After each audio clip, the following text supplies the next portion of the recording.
Hi, everyone. It's Terry Bruce, and this is another 10-minute nonprofit evaluation tips. Now, this month, we're talking about the foundational question of what is evaluation? And I posited to you in this month's blog post that evaluation is not a research study. It's not forms or surveys. It's not data. It is all of that and more. It's an ecosystem. That is, it is a set of interrelated and codependent, complex subsystems that all work together seamlessly to create this thing called evaluation. Now, last week we dove into the component parts in some detail. There's certainly more detail that could be discussed, but at least getting you thinking about all of the component pieces that go into evaluation and doing a self-assessment on your organization of what pieces you have and what you're missing. This week, I would like to dive into the utilization and distribution hubs in even more depth. And the reason for that is these are the two sort of subsystems that I find that most organizations have underdeveloped and don't think about and are not intentional enough about in their evaluation. And I'll give you an example here. Now, the first thing, though, I want to say about this is when you look at this diagram, I do not want you to think that the fact that programs and services and your organization are at the top means that that is always the starting place. Instead, I want you to think about this outside dial, this outside loop as a dial that you can turn. You could start evaluation at any point in this ecosystem and go from there. And the case study we're going to talk about today actually starts with utilization and distribution. The other thing I want you to think about and remember is that in general, when we are troubleshooting or when we're designing, we go backwards or counterclockwise on the dial and work backwards. We start with the end in mind. Start with the end in mind is always a good principle for anything, but begin with the end in mind, find that endpoint and work backwards to reverse engineer your evaluation system for that particular problem or component. When we're implementing, we go forward or clockwise.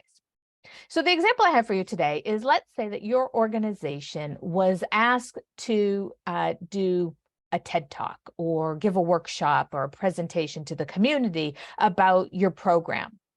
Now, that would be distribution. So we're actually starting at distribution. And a lot of times what I find is organizations go, oh gosh, I have to do this TED Talk, or I have to do a presentation to the board or to the community or to the mayor or somebody and to a funder, and they want data, like how many people did we serve?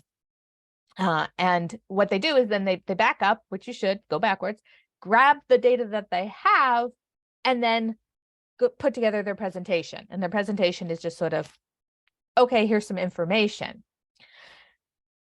The end result, though, of that distribution, you need to think about that. Why are you giving this talk? Why are you sharing this information? Is it just like, here's a thing, FYI, or is it entertainment? Like, hey, I hope you found that interesting. Almost always the answer is no. It's actually utilization. You want somebody to do something with that information. Consider also fundraising brochures. Like I mentioned in last week's video, I get a lot of these brochures that are like, hey, here's some numbers, the number of volunteers we had, number of volunteer hours, dollars raised, people served. Why are you sharing that information with donors and potential donors? Because you're trying to change their behavior. You want them to donate and support you. You are asking for an action, which is utilization. In this TED Talk example, if you're giving a TED Talk, why? Are you trying to get more people to support your organization, get more funders and partners so you can expand this great program that you're doing? Or are you sharing it because you want other people to replicate and start using your principles and theories of change? Or are you trying to expand the discourse? Are you launching a new service, like a new like peer learning group that you want people to join, right? So always when we're asking about distribution and we think we're starting with distribution, almost always we're actually starting with utilization. We are communicating the information about this data and our evaluative process here for a reason. And that reason usually is we want people to take some kind of action. So a lot of times, that's the missing link, is that people are starting with distribution. They come up with a distribution mechanism. They may or may not correlate the data that is necessary for people to take action with the data they are distributing. Oftentimes it's, this is the data I have on hand, and therefore this is the data you're going to get. And I want you to think about that example of the fundraising appeal, right? If you're sending somebody an appeal that says, we had this many volunteers who gave this many volunteer hours and we raised this much money last year. Is that data that they can take action on, or that's going to prompt them to action? Is that going to prompt somebody to donate? I don't know about you, but I'm kind of like, okay, and what did you do with those volunteers? Like, they gave so many hours doing what? And how did the world become a better place because they volunteered? Or you raised $20 million last year. What'd you do with the money? And why do you need another 20 million this year? What are you going to do with the money? So sometimes when we're distributing the data on hand, it's not the right data to prompt somebody to take the action that we want. So almost always when you're coming in thinking about starting at the distribution hub, that is not the end place. Utilization is the end place. And if we reverse engineer our way into arriving there, we want people to take X action.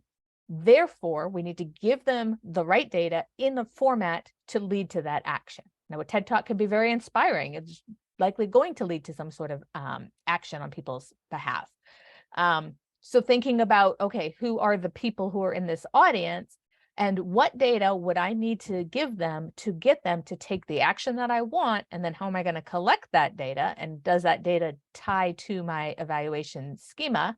And then finally feeding back to the program or service.